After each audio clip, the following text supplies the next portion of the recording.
I can't do this.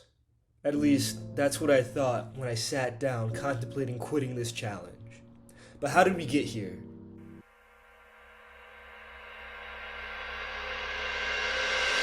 And it all started when I decided to train, like... David Goggins. David Goggins. David Goggins. I mean, does the man need an intro? David Goggins, the toughest man in the world. He lost 100 pounds in 3 months to become a Navy SEAL, and then completed Hell Week 3 times. Goggins has ran over 60 ultramarathons, broken the pull-up record, and ran the hardest race in the world through 120-degree heat. And I'm gonna be training like him for an entire day.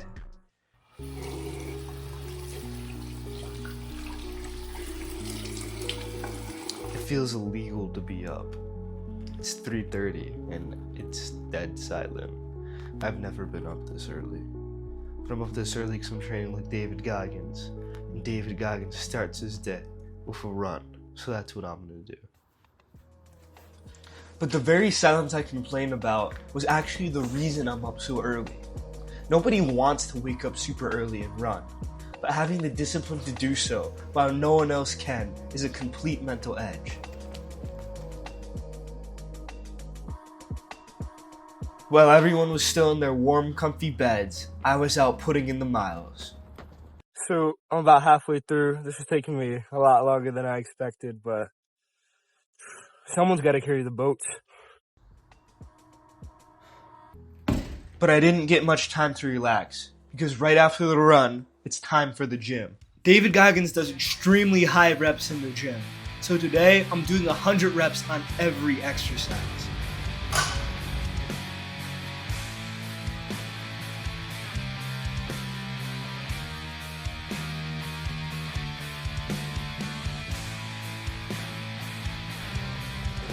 Once the workout was done, it was time for the next activity. After so much training, it's only right to have a breakfast that matches the intensity of your workouts, right? After a 6-mile run and an intense workout with hundreds of reps, this is David Goggins' breakfast.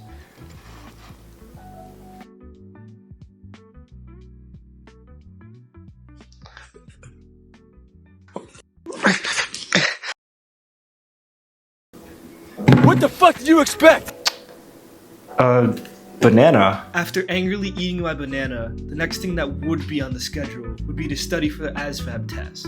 But since I'm not actually trying to become a Navy SEAL, I use that time to edit my videos, work on YouTube, and complete the rest of my daily task. However, my relaxation was short-lived, because after that, it was time to hit the road. Again.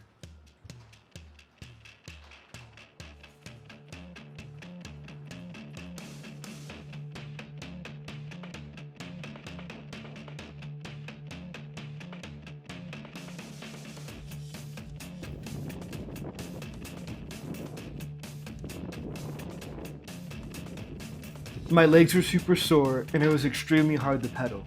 But eventually, I started making some pretty decent progress. Though, further into the bike ride, things took a turn. It's really windy out right now. My front tire's flat, my legs are cramping, getting heavy. I feel like they're full of lead, so I'm trying to pedal this bike with a flat front tire. I don't know how I'm gonna complete this challenge right now. Eventually, it just became too much and I didn't want to damage my bike, so I ended up walking home.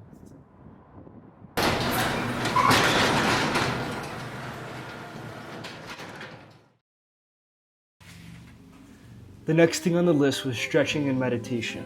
I haven't seen anyone include that in their David Goggins videos. That's probably because it's boring, but if you're going to claim you're training like David Goggins, you better do it right. It's about 10 o'clock. I've been training basically all day. And I have more miles to run, which is great. Just now in the moment, reflecting on this challenge that I made for myself, I could have made this a lot easier for myself. I could have made a manageable challenge and got away with calling it a David Goggins training video. But I wanted to really embrace what the training would be like, because this means something to me. To me, David Goggins isn't just some guy that yells, "They don't know me, son," all over the internet. Years ago, when I first picked up his book, I was in a dark spot, and it helped me get out of there and finally start my journey. So this meant something to me, and I wanted to make sure that I did this challenge right. But that would demand more out of me than I expected. I can't even pick my feet up off the ground right now. It's 10:30 on a Saturday night. Everyone's probably watching a movie, enjoying themselves. Here I am running through my neighborhood, barely even running through my neighborhood, in pain. So, here I am left thinking, I can't do this. There will come a time in your life when you will be at this exact point. Maybe not in the form of some crazy physical challenge, but life will put you in this position. So you will choose, quit or suffer your way to victory. And Mama didn't raise no quitter. So what did I do? I ran on the same exact legs that I could just barely pick up a couple minutes ago. I ran all the way through the rest of the 4 miles. I don't have an ounce of energy left in me, but I just finished my last 4 miles. It's 11 o'clock at night. And I completed a full 24 hours training like the toughest man on the planet, David Goggins. Before you leave, I just have one more thing to tell you. You have no limits. Regardless of what your peers, family, or even your own mind tries to tell you, you can achieve anything. Stay hard. Can you find your balls?